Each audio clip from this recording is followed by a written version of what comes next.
mijinki ne wani ne duk za iya maganta shi. Yanzu mu abin da muke so ba, menene sunan ki tukuna, ni abin da nake so sani.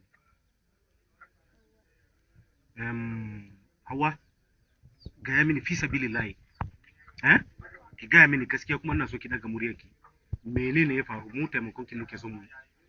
In ma ya kama tsohon mijin naki ne ke da damuwa, mu a shirye muke mu taimake ki. Kin fahimta?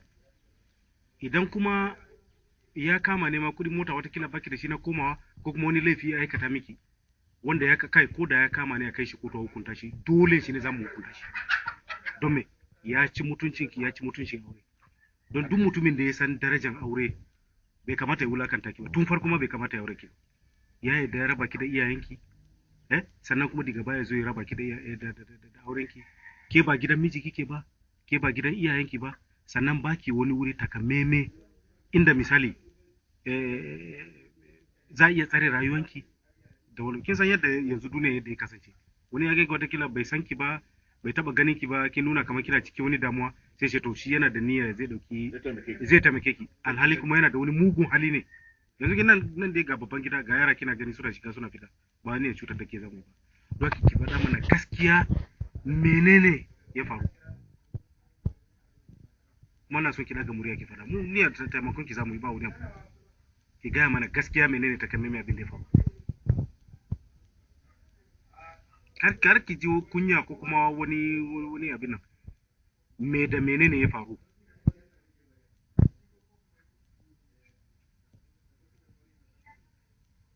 Ko mu kake wurin hukuma? Ko kin fi so gaba ɗaya mu kake gaban hukuma, in kina gani kamar watakila a nan za a iya cutar da ke?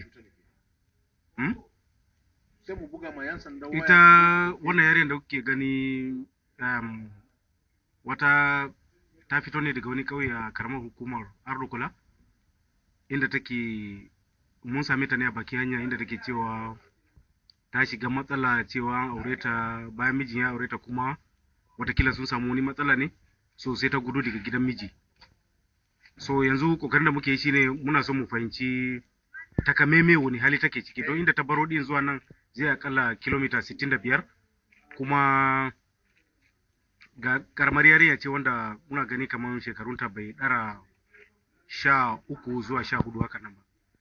So yanzu kokarin da muke yi shine muna kokari ne mu fahimci takamaimai me ya faru da ita daga wancan ƙauyen da ta fito zuwa nan garin Jalingo, da kuma mu fahimci menene matsalan da ya shiga tsakaninta da mijinta. To yanzu dai gani na a gaba ita wannan matan, ko kuma ita wannan budurwan zan ce, muna so wannan yarinyar muna so da ta takamaimai ta gaya mana takamaimai menene ya faru, kuma muna so ta faɗi sunanta, ta gaya mana kuma takamaimai menene ya faru daga inda ta fito. Ya mata, don Allah gaya mana takamaimai menene sunanki kuma menene ya faru. Ni malam ina son ji daga wajen ta ne. Mun fa taimakon ki muke so mu yi, ko ba haka ba? So don haka bai kamata ki boye mana ko. Kin ga kowa nan dattijo ne, ba mu da niyyar mu cutar da ke. Ki gaya mana gaskiya menene ya faru, kuma muna so mu ji daga bakin ki. Bismillah.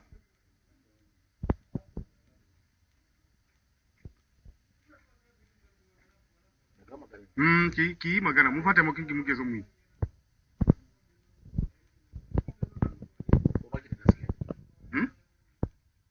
Gaya mana gaskiya takamaimai menene yake faruwa. Baki da gaskiya ki gaya mana, baki da gaskiya. Idan baki da gaskiya ki gaya mana takamaimai, sai mu bar ki tafiyan ki. Ko kuma idan ya kama mu je mu ɗauko 'yan sanda ne mu kawo su tafi da ke, ki je ki gaya musu a can, watakila ya fi miki. Duk mu a shirye muke mu ɗauki wannan ɗawainiya ne.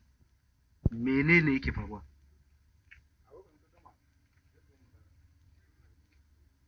Yan mata, yi magana, muna so mu taimake ki ne, ko kin fi so mu gaya wa hukuma ne? Kin fi so haka? To ya kamata ki faɗi menene damuwar ki. Yan mata, ya fi miki, tunda ke ba abin da ba faɗa ba wani abu, shikenan a take hukuma za su yi raba ki da miji naki, a nema miki yancinki, ko ba gaskiya ba? Tunda shi ya nuna ba zai iya rike ki ba, kina yana karama irin wannan, kina, amma shi nan ba zai taba taimakon ki ba. bai da wani amfani. Ko kin fi so mu kai ki gaban hukuma ne, hukuma su in ya so su yi abin da za su yi duka, kin yarda haka? Ya mata, to ki gaya mana menene me ya faru da tsohon mijinki?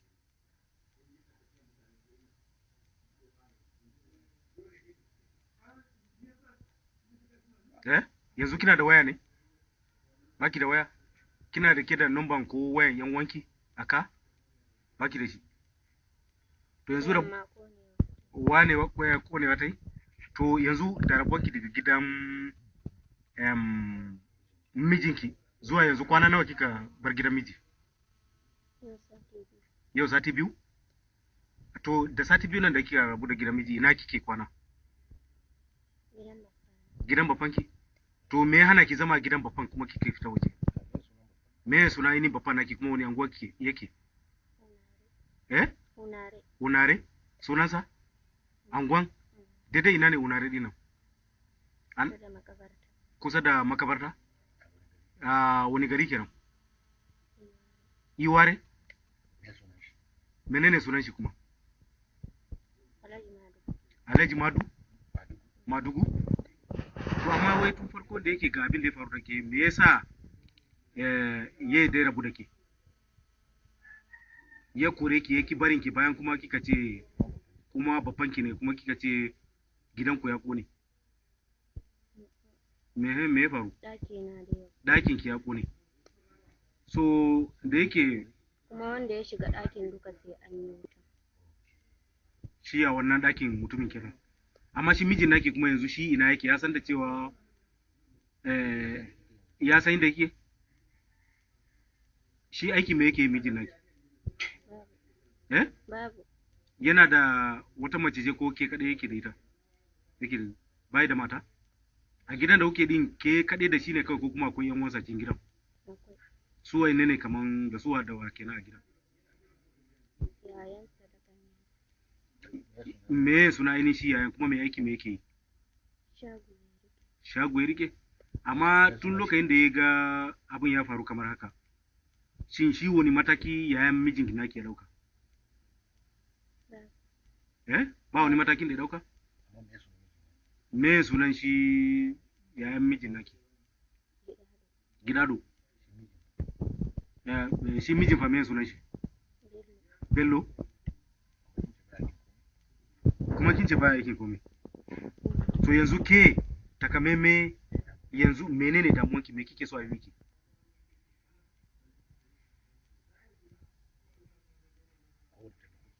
Ki faɗi taimakon da kike bukata yi miki sai a yi miki.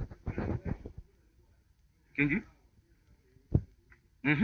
Ki ce ke damuwanki iri abu kaza ne kuma ga abin wani taimakon da kike so a yi miki tun daga abin da ya faru da ke. Wani takamaime me kike so a miki yanzu? Muna so ke ki faɗa da bakin ki yanzu.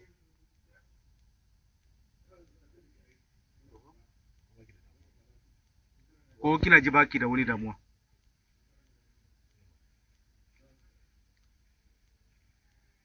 To a takaice dai ita wannan matan ko kuma yaren mun yi akan ta faɗi takamaime menene damuwanta na barin ainihin gidan mijin, kuma gaskiya tana ɓoye mana kamar ko kunya ne take ji, ba ta son ta gaya mana takamaimen abin da ke faruwa. Amma mun samu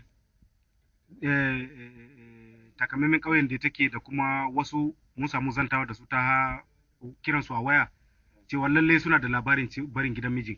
So yanzu dai muna kokari mu ga isowansu wayannan yan wannan matan.